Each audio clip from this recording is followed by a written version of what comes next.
Tah, barang orai cumagu rek cok-coken macok kuring reka loncat ngejat ngeloncatan pagar olea gubrak.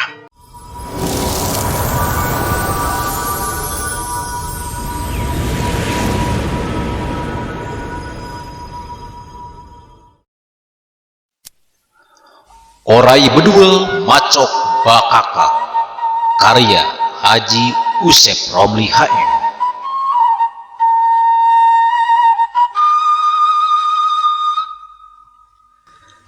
Ki Artawi jalma medit koret ngopet cap jahe ngeken sekalian dipentaeun tulung dianjukan duit beas atawa barang tara ieuh pirajeunnan mere tong broning ku dengen-dengen ku dulur atawa baraya oge tara beunang di Pinang Saraya cadu pimereheun.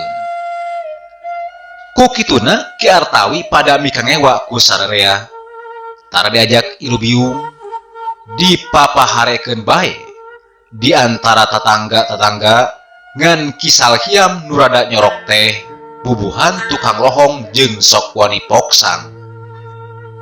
Dina hiji poe hayam danten Ki Artawi nguyung ditatawarkeun ka ditu ka dieu taya nu daekeun ngaduitan nya tinimbang lapur kapaksa dipencit di bakakak ku sorangan. Tah keur memejehna merenah usum dahar Ki Artawi adekak sorangan di tengah imah nyang harepan bakakak garing seungit melenggir nyagirkeun boboko dieusi sangpulen bodas ngeplak cowet dieusi rendos cengek di kucuran kecap ngabagu. Nah atuh karek ogerek am kulutrak kisal hiam datang dadaku rek minjem batu asahan tapi tuluy norojo ka jero.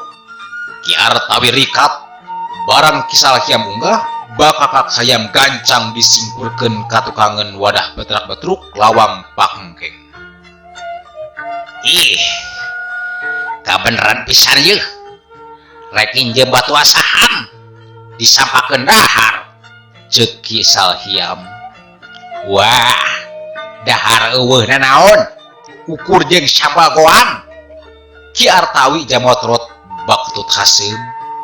Lah keun bae jeung sabagoang oge da dikecapan teu burung nikmat kangaranan disuguhan mah. Kisal hiam teu nolih nubangkeun jeung teu ngadago dihempekeun rikat ngalas calabak dahar. Ki Artawi bati nguruku sunu ngagegedeg keheul ras inget beas menang hese capek usaha ngadon ka Sorobatur.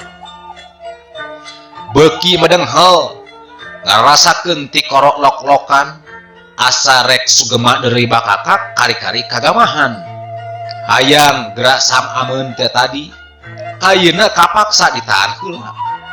Piraku kudu dicokot onaman kuriak teuing ledis diketap ku semah teu diogan. Kisal hiam teu miduli Ki Artawi ulang jentul bari cacamuilan maehna nyarita puguh cikeneh mah kuring apir cilaka. Cilaka naon gitu teu purun.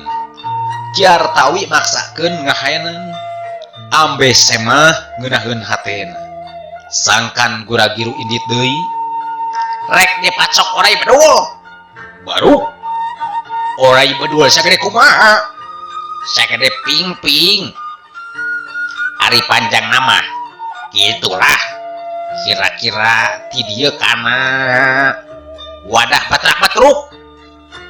Wadah batrak-batruk Ki Artawi ngagebeg deg-degan sieun bakakak nu disumbutkeun di dinya kanyahoan ku kisal hiam.